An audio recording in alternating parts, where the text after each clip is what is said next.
புலர்காலையின் அமைதியும் பக்தியின் இனிமையும் ஞானத்தின் ஒளியும் ஒன்றாக சங்கமிக்கும் புனிதமான மாதங்களில் ஒன்று மார்கழி. அவ்வாறு அழைக்கப்படும் புனிதமான மார்கழி மாதம்தான் இன்று மனித மனதை உயர்த்தும் ஆன்மீக பயணத்திற்கு அழைப்பு விடுக்கிறது.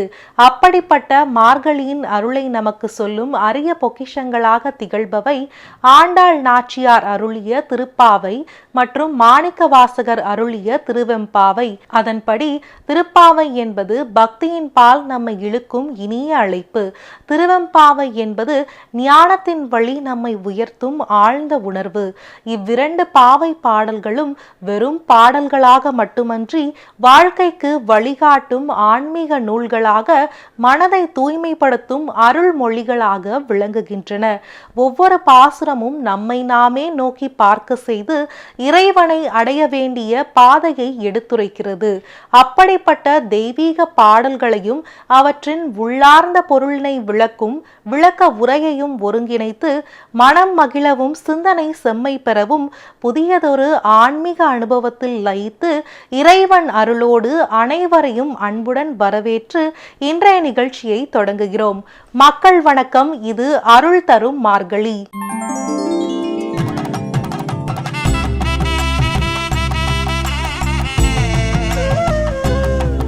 அருள் தரும் மார்கழி என்ற இந்த தெய்வீக நிகழ்ச்சியின் வழியே மார்கழியின் ஆன்மீக இதயமாக திகழும் திருப்பாவை மற்றும் திருவெம்பாவை என்ற இரு அரிய பாடல்களின் அனுபவத்திற்குள் அருளான பயணத்தில் பாடல்களை கேட்டு மகிழவும் விளக்கங்களை உணர்ந்து தெளியவும் மார்கழியின் அருள் நம் உள்ளத்தில் மலரவும் அமைதியுடனும் பக்தியுடனும் இணைந்து பயணிக்க அழைக்கிறோம். வாருங்கள் நிகழ்ச்சிக்குள் செல்லலாம். அருள் தரும் மார்கழி என்ற இந்த தெய்வீக நிகழ்ச்சியின் வழியே இப்போது நாம் செவிமடிக்க இருப்பது ஆண்டாள் நாச்சியார் அருளிய புனிதமான திருப்பாவை பாடலினை. திருப்பாவை என்பது வெறும் பாடல் அல்ல, அது ஆண்டாள் தன் முழு பக்தியை இறைவனிடம் சமர்ப்பித்த ஒரு ஆன்மீக அழைப்பு. மார்கழி மாதத்தில் திருப்பாவை இசைத்து பாடப்படுவது இறை நினைவோடு நாளை தொடங்கும் உயரிய வழிபாடாக நம் பாரம்பரியத்தில் காலம் காலமாக இடம்பெற்றுள்ளது. இவைகள்தான் மனித மனங்களை ஈர்க்கவும் உள்ளத்தை தூய்மைப்படுத்தவும் பக்தியின் உணர்வால் எண்ணத்தை இறைவனை நோக்கி இழுத்துச் செல்லவும் உதவுகின்றன. ஆண்டாள் நாச்சியாரின் அருள் இந்த திருப்பாவை இசையின் வழியே நம் உள்ளங்களில் நிறைந்து மார்கழியின் புனிதம் நம் வாழ்வில் ஒளியாக பரவட்டும். வாருங்கள் இன்றைய நாளுக்கான பாடலினை கேட்டு வருவோம்.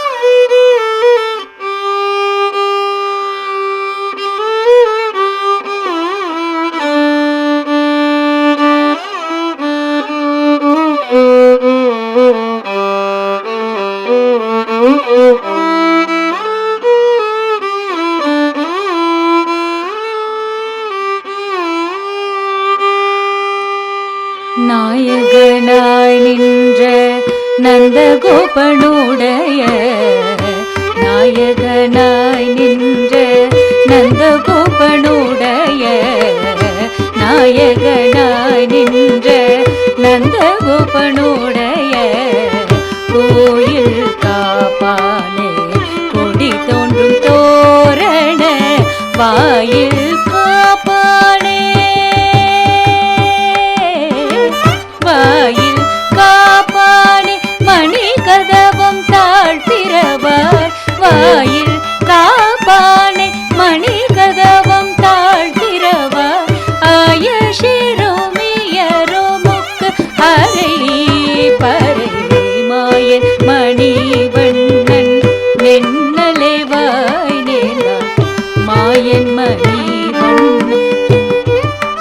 வாய் நேர்ந்தான் தூயோமாய் வந்தோம் துயில் எழப்பாடுவான் தூயோமாய் வந்தோம் துயில் எழப்பாடுவான் வாயால் முன்னம் முன்னம் மாறாதே அம்மா வாயால் முன்னம் முன்னம் மாறாதே அம்மா நீ நெய்ய நிலைக்க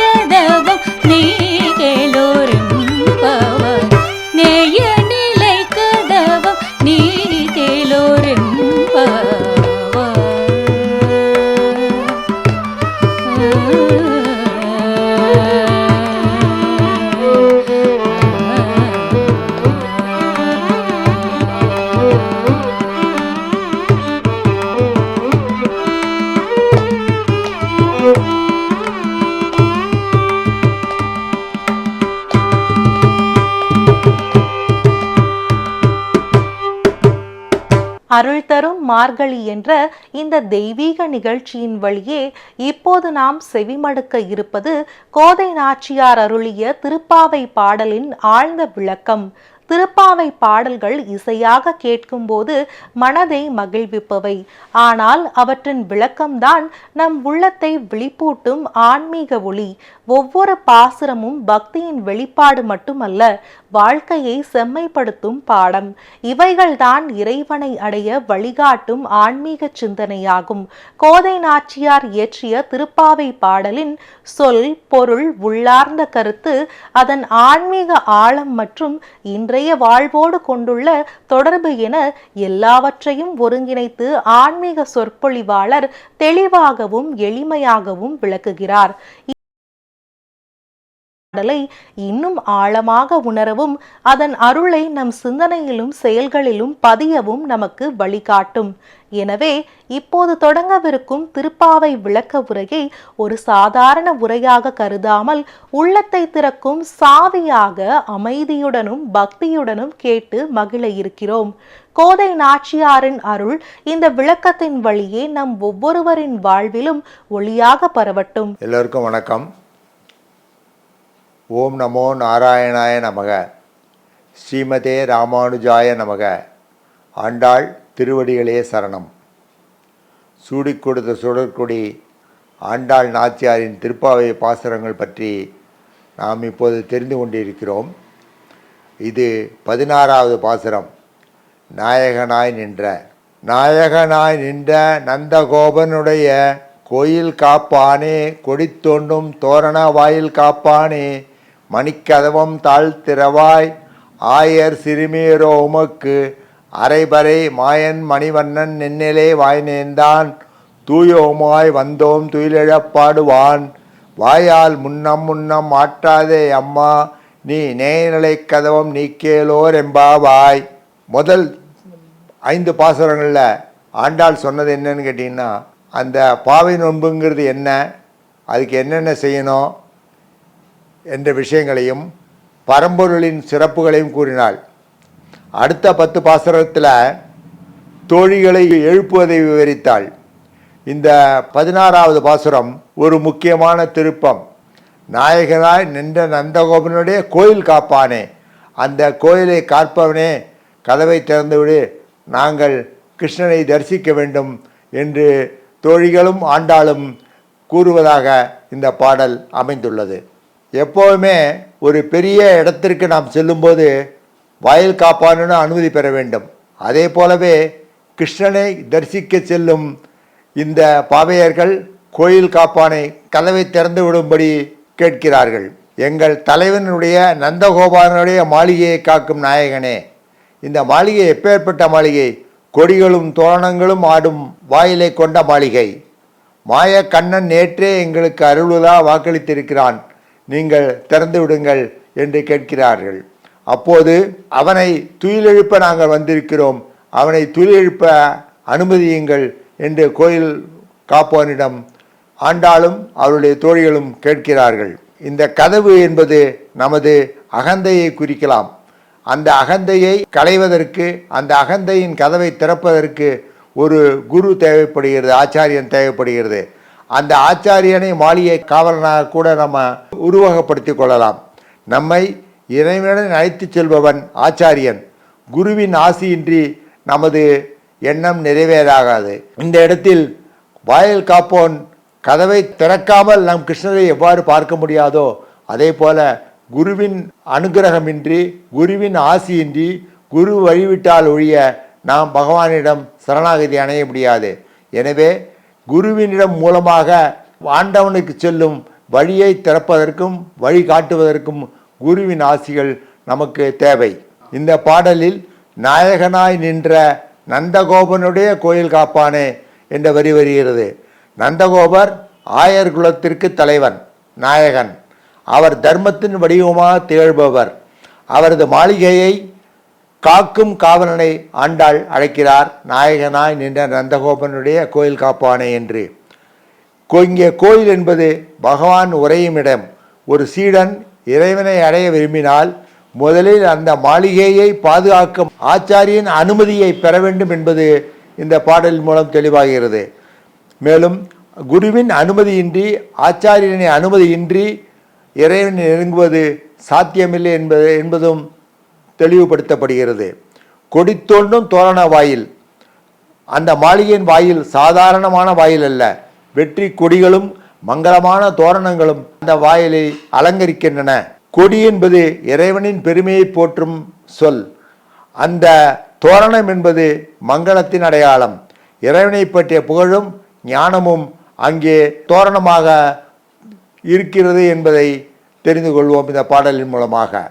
மணிக்கதவம் தாழ்த்திரவாய் என்ற வரியில் ரத்தினங்கள் பதிக்கப்பட்ட அற்புதமான மணிக்கதவம், அந்த கதவை திறக்க சொல்கிறார்கள். கதவு என்பது நமது அறியாமை, அந்த இக்னோரன்ஸ். இந்த அறியாமையை திறக்கும் சாவி குருவிடம் மட்டுமே உள்ளது. அந்த குரு ஆச்சாரியன் அந்த அறியாமையை நமக்கு திறந்து பகவானிடத்தில் நம்மை அழைத்து செல்வான், நமக்கு ஞானத்தை வழங்குவான் என்பது இதன் உள்ளர்த்தமாகும். ஆயர் சிறுமியரோமுக்கு அரைபறை மாயன் மணிமன்னன் நென்னலே வாய்நேர்ந்தான். நாங்கள் ஒன்றுமறியாத ஆயர்குலச் சிறுமிகள், எங்களுக்கு நல்லதை சொல்லிக் கொடுத்து இறைவன் எங்களுக்கு சரணாகதி அளிக்க வேண்டும், சரணாகதி அளித்தால்தான் நாம் மோட்சம் பெறுவோம் என்பதையும் இந்த இடத்தில் நாம் தெளிவுபடுத்துகிறோம். பகவான் கொடுத்த அந்த வாக்கை சுட்டிக்காட்டி நாங்கள் பகவானை சரணடைய வந்திருக்கிறோம், அவனை பார்ப்பதற்கு எங்களை அனுமதியுங்கள் என்று வாயில் காப்பவனிடம் கேட்பதாக இந்த பாடலில் இருந்தாலும், குருவின் மூலமாக பகவானிடம் சரணாகதி அடையும் தத்துவத்தை இந்த பாடல் விளக்குகிறது. தூயோமாய் வந்தோம் துயிலெழ பாடுவோம். நாங்கள் ஏதோ ஆசையில் வந்துவிடவில்லை, தூய்மையான மனதிடம் வந்திருக்கிறோம், ஆண்டவனை போற்றுவதற்காக வந்திருக்கிறோம், எங்களை தடுக்காதே, உள்ளே அனுப்பு என்று வாயில் காவலனிடம் சொல்வதாக இருக்கிறது. அதேபோல் குருவிடம் நாங்கள் தூயோமாய் இருக்கிறோம், நாங்கள் தூய்மையாக இருக்கிறோம், பக்தி பரவசத்துடன் இருக்கிறோம், எங்களை பகவானை காண்பதற்கு வழி செய்வீராக என்று குருவிடம் கேட்பதாகவும் இதை நாம் எடுத்துக்கொள்ளலாம். இறைவனை அடைய முக்கியமான தகுதி ஒன்று வேண்டுமென்றால் அந்த தகுதி தூய்மையான மனம். அந்த தூய்மையான மனத்தோடு இறைவனை நாம் அணியினால் இறைவன் நமக்கு எந்த விதமான நன்மைகளையும் தருவான் என்பது நிச்சயம். வாயால் முன்னம் மாற்றாத அம்மானி, உன்னை நாங்கள் பேசுவதற்கு முன்பே உள்ளே விடமாட்டேன் என்று சொல்லிவிடாதே. வாயால் முன்னம் மாற்றாதே அம்மா. அம்மா என்பது கெஞ்சுவதை போன்ற ஒரு குரல். வாயில் காவலனாக இருந்தாலும் அம்மா என்னை உள்ள விட்டுரு என்று கெஞ்சுவதை போன்ற இந்த பாடலில் அந்த அம்மா என்ற வார்த்தை உபயோகப்படுத்தப்படுகிறது. வாயால் முன்னம் மாற்றாதே அம்மா நீ, நேயநிலை கதவம் நீக்கேலோர் எம்பாவாய். என்ன எப்படியாவது உள்ளே அனுப்பிச்சிரு. ஒரு குருவிடம் சீடன் செல்லும்போது குரு அவனை சோதிக்கலாம், ஆனால் மாட்டேன் என்று சொல்லக்கூடாது. சோதித்து அவனை தன்னுடைய சிஷ்யனாக ஏற்றுக்கொள்ள தயார்படுத்தி அவனுக்கு பகவானிடம் அழைத்து செல்லும் திறமை குருவிடம் இருக்க வேண்டும். அந்த குருதான் ஒரு நல்ல ஆச்சாரியனாக கருதப்படுவான். அதுபோல குருவிடம் பணிவும் தூய்மையோடும் சென்று பணிந்து கற்றுக்கொண்டு பகவானை அடையும் வழியை சிஷ்யர்களும் மேற்கொள்ள வேண்டும். இந்த நேயநிலை கதவம் என்பது அன்பினால் பிணைக்கப்பட்ட கதவு. அந்த கதவை நீங்கள் எனக்காக திறந்து விடுங்கள், நாங்கள் அன்பினால் தூயமாய் வந்திருக்கிறோம், எங்களுக்காக கதவை திறந்து விடுங்கள் என்று அந்த வாயில் காப்பவனிடம் கேட்கிறார்கள். கஷ்டப்பட வேண்டி இருக்கும்போது பகவானை அணுகுவதற்கு கோயில் காப்பானிடம் குருவிடம் நாம் கேட்டால்தான் நமக்கு வழி கிடைக்கும் என்பதை ஆண்டாள் இந்த பாசுரத்தின் மூலம் நமக்கு தெளிவுபடுத்துகிறார்.